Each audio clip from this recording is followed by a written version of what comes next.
Senhor presidente, senhores vereadores, senhora vereadora, servidores e demais presentes na casa, aqueles que acompanham pelos veículos de comunicação de massa.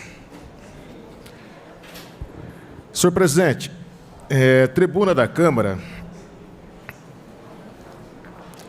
os vereadores, os que detêm mandato, se expressam aqui, apresentando suas opiniões, apresentando as suas posições referentes a vários projetos de lei, a vários procedimentos que são adotados aqui na casa. Nós temos um projeto de lei, que é o projeto de lei que discute a reestruturação na lei dos imóveis aqui na cidade de Bauru, onde foram apresentadas algumas emendas que precisam, de fato, no mérito, serem discutidas com mais propriedade. Porque quando você se debruça sobre um projeto de lei, você tem que não olhar só para o projeto, mas olhar para as implicações que eles podem vir a provocar. Uma outra questão é com relação à solicitação feita pelo Rodrigo, que é presidente do Conselho do município de Bauru. O vereador Rossi, ele tem parcela de razão na intervenção que ele fez aqui. Por que eu digo parcela de razão? Porque, de fato, esse projeto de lei deveria ter chegado à casa com a manifestação do Conselho do município. A prerrogativa de enviar para o Conselho do município o projeto de lei é do Executivo.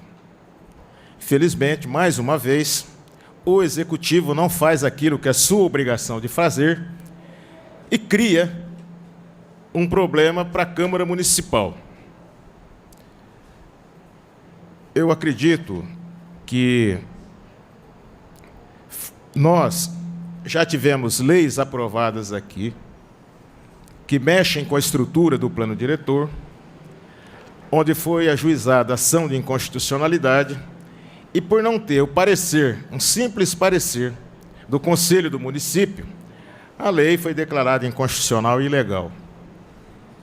Já que o objetivo desse projeto de lei é sanear uma série de irregularidades e criar as condições para que as pessoas possam regularizar os seus imóveis, eu acharia prudente que a gente pudesse ouvir o Conselho do município para que, mais à frente, nós não tivéssemos uma surpresa desagradável em relação a ações judiciais que poderiam criar dificuldades na aplicação da lei.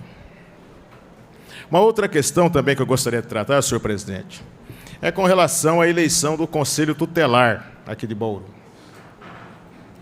Quando ocorreu a eleição do Conselho Tutelar, nós pudemos verificar que uma série de irregularidades aconteceu nesse processo.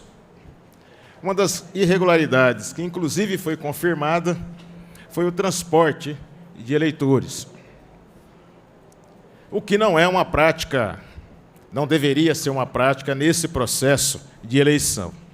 Frente a isso, foi apresentada ao Ministério Público, ao doutor Lucas Pimentel, representação no sentido de que todos esses fatos pudessem ser averiguados e aqueles que concorreram diretamente para essa prática, que não é uma prática regular, não é uma prática que deve ser adotada, pudesse ser investigada e as competentes medidas serem adotadas nesse processo.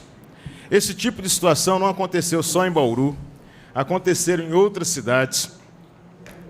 Em outras cidades, o Ministério Público e a Justiça entendeu que deveria tomar medidas para isso e acabou adotando as medidas necessárias que o caso exige. Eu estou dizendo isso porque nós temos recebido várias reclamações de pessoas que participaram da eleição dos conselhos, mas que não dispunham de uma máquina para que essa máquina pudesse ser utilizada no processo eleitoral. E, sensivelmente, essas pessoas foram prejudicadas, porque houve desigualdade nesse processo. Então, seria interessante que o Ministério Público, que recebeu todas as informações necessárias para isso, pudesse agilizar, né, o que é que ele vai fazer. Se vai instruir, se vai representar para a Justiça ou não, para que aqueles interessados possam buscar outros caminhos no sentido de fazer valer os seus direitos. Uma outra questão, senhor presidente, tramita no Congresso Nacional projeto de lei 257/2016.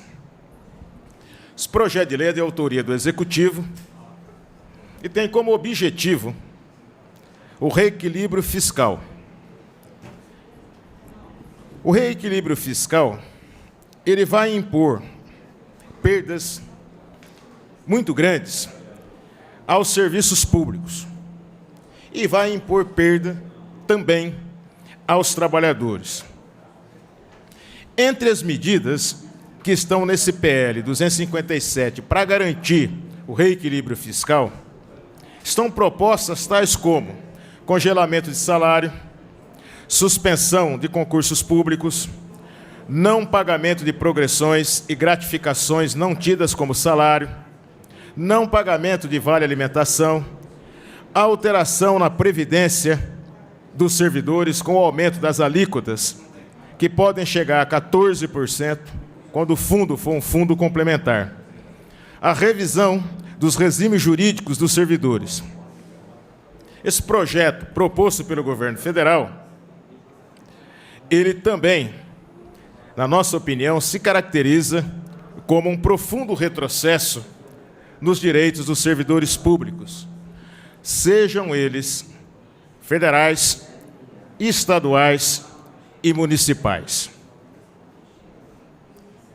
Quando um governo, seja ele federal, estadual ou municipal, ataca os serviços públicos, consequentemente, ele vai atacar os servidores públicos.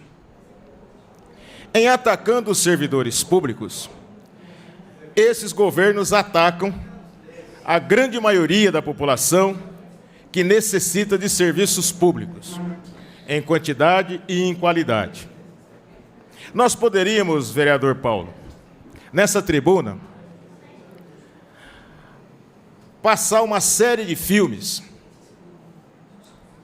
que não seriam produzidos pelo José Mujica Marinho, Zé do Caixão, retratando situações extremamente ruins no serviço público, em instalações públicas e com os servidores públicos. É importante, na minha opinião, fazer essas denúncias. Entretanto, o mais importante seria explicar por que que isso acontece e como que ele poderá ser resolvido. Eu sempre procuro dizer o que penso da maneira mais simples para ser entendida. Nós estamos vivendo uma profunda crise de natureza econômica. Essa crise de natureza econômica tem imposto sérios problemas aos países desenvolvidos que a gente chama de capitalismo central. A crise bateu aqui. O impedimento da presidente Dilma é só o começo da crise, porque ela tende a se acentuar, vereador Arildo. Não há como sair dessa crise num período de 1 ano ou 2 anos.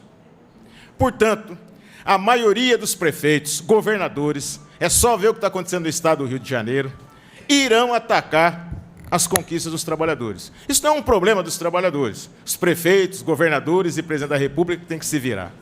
Portanto, a saída para a crise, ela é uma saída que passa necessariamente por um novo modelo de construção da sociedade. Se a gente não disser isso, nós vamos estar vendendo um produto que é um falsete, para concluir, senhor presidente, para a população. Por fim, em relação ao projeto dos servidores, na hora que o projeto for entrar em discussão, nós vamos apresentar a nossa posição em relação a esse debate, que é um debate de extrema importância. Muito obrigado, senhor presidente.